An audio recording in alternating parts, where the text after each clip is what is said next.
Bonjour, bienvenue dans le Talk Business La Provence, organisé en partenariat avec Marseille Innovation et Provence Business Angel. Nous recevons aujourd'hui Pascal Lorne. Bonjour. Bonjour. Le patron de Mioa, qui a été vendu à un opérateur américain fin 2011. Nous sommes là pour parler de l'actualité de la société. Aujourd'hui, où en êtes-vous du rapprochement avec Synchronoss?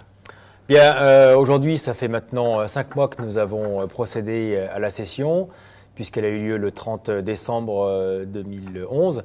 Et nous sommes en pleine phase d'intégration.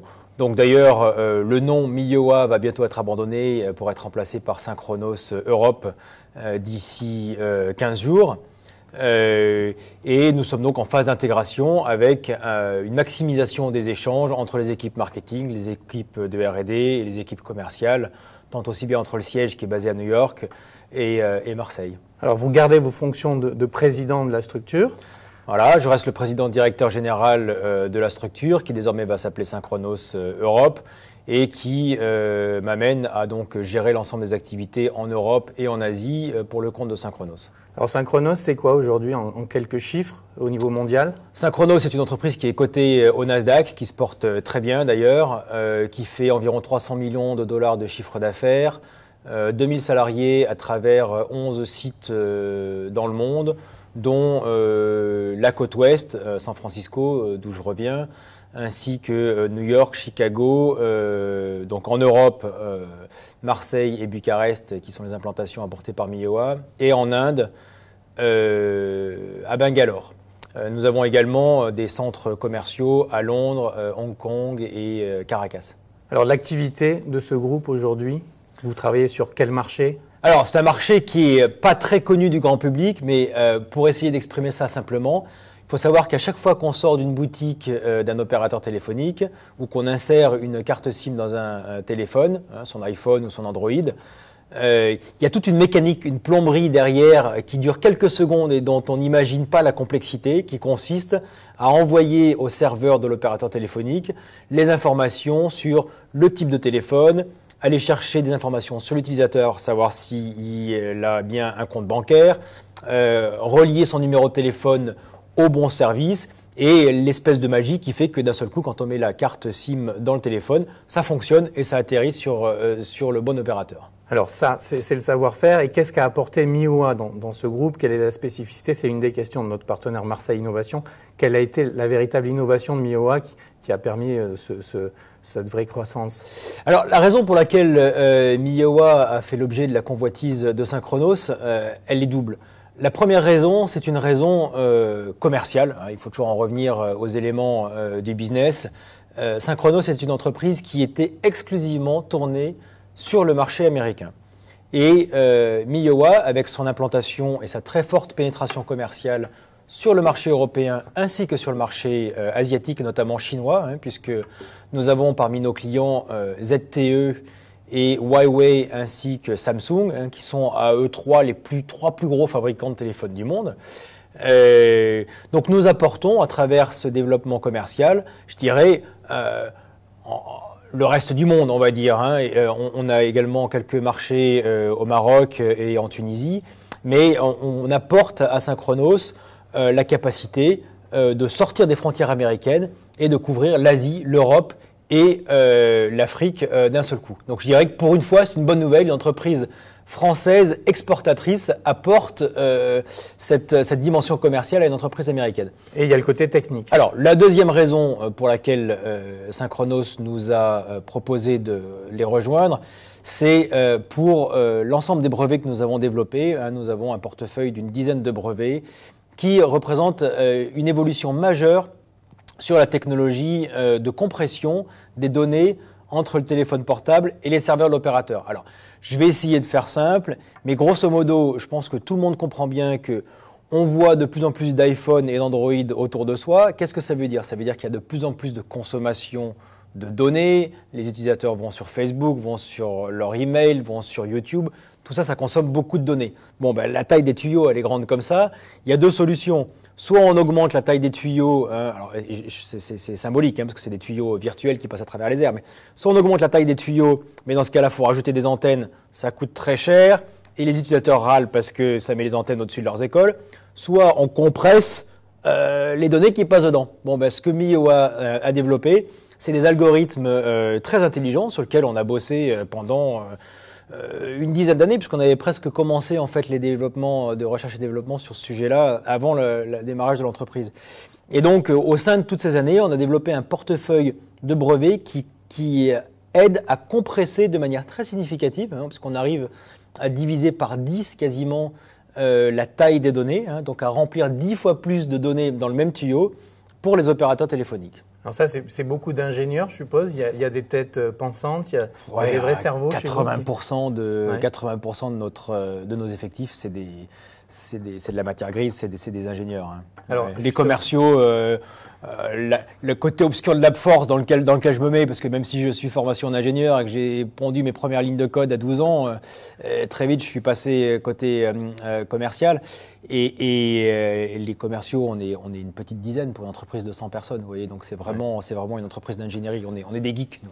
Voilà. Et est-ce qu'on trouve facilement des geeks à Marseille? L'implantation ici, est-ce que ça a été important dans le succès de l'entreprise?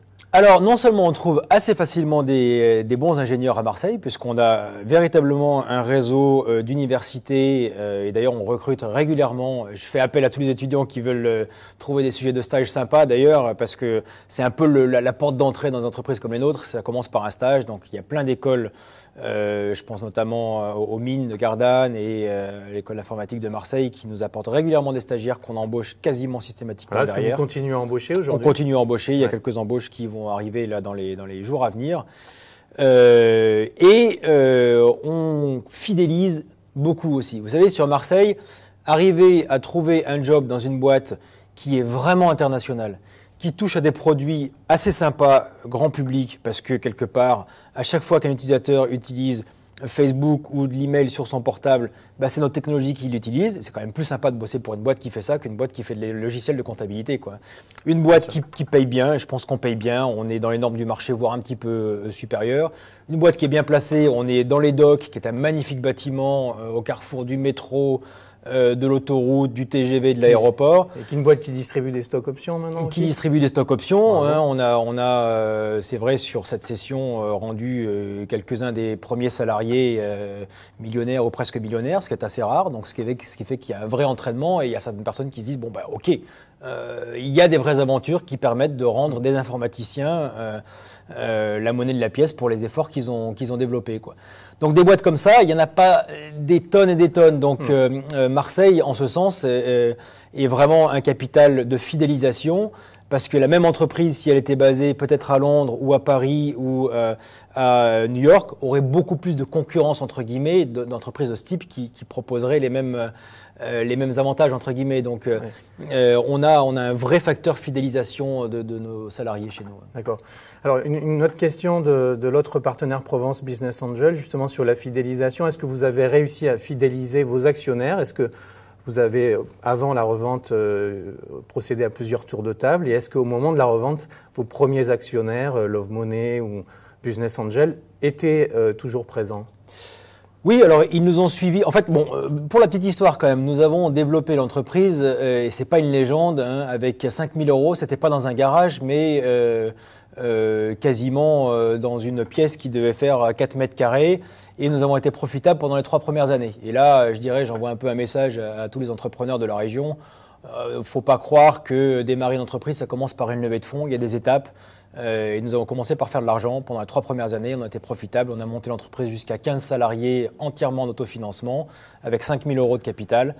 Et ensuite, nous avons fait appel à du Love Money, c'est-à-dire des business angels, et à des investisseurs qui, lors des 3 levées de fonds successives, puisque nous avons levé en 3 tranches un total de 10 millions d'euros, ont toujours suivi et renforcé leur position dans l'entreprise en nous soutenant leur confiance. D'accord. Bravo pour ça. Merci.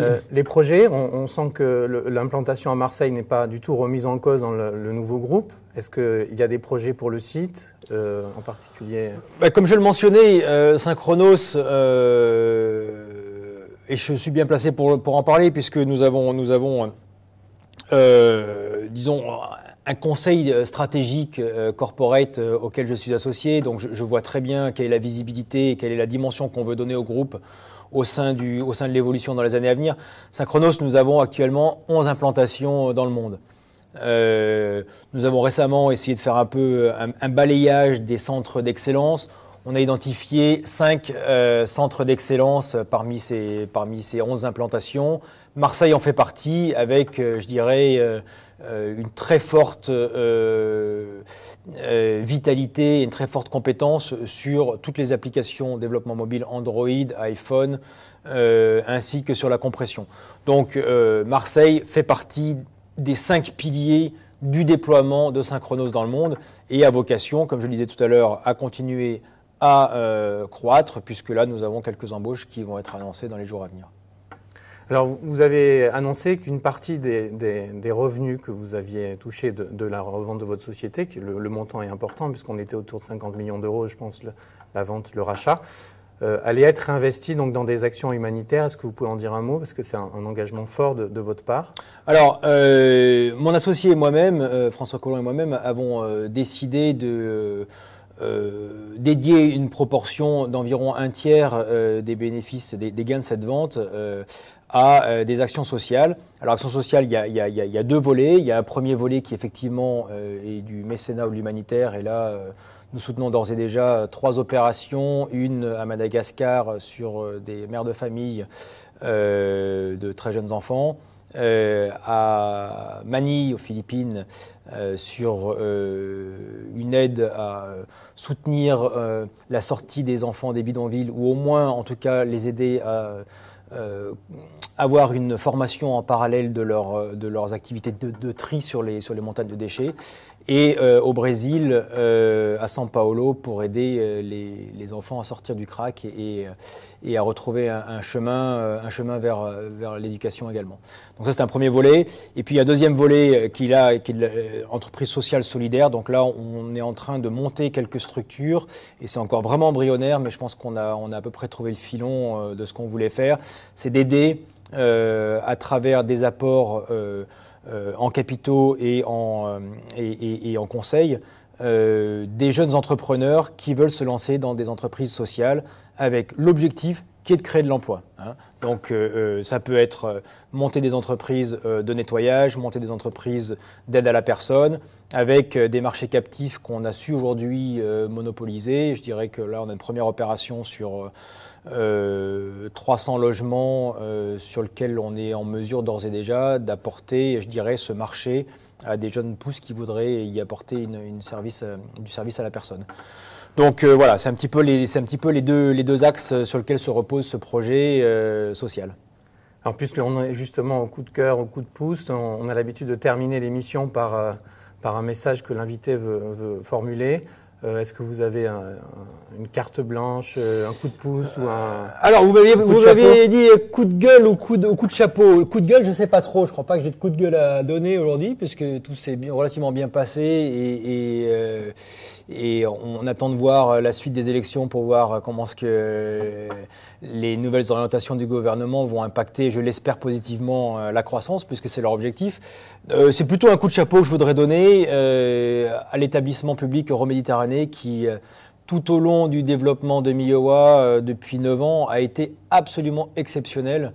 Ils nous ont aidés à trouver des locaux, ils nous ont aidés à trouver des subventions, ils nous ont aidés à avoir de la visibilité, et franchement de manière complètement désintéressée. Bon, c'est leur mission, mais je salue notamment Jean-François Royer qui a été absolument d'un soutien sans faille et tout au long du développement de Miowa, à chacune des étapes de croissance, de 1 à 10, de 10 à 20, de 20 à 100, a su nous accompagner et nous aider à trouver les bons interlocuteurs pour arriver à ancrer le déploiement de l'entreprise dans le monde, mais avec un siège à Marseille. Merci Pascal Lorne. Mais je vous en prie. Merci à tous et à la semaine prochaine pour un nouveau Talk Business La Provence.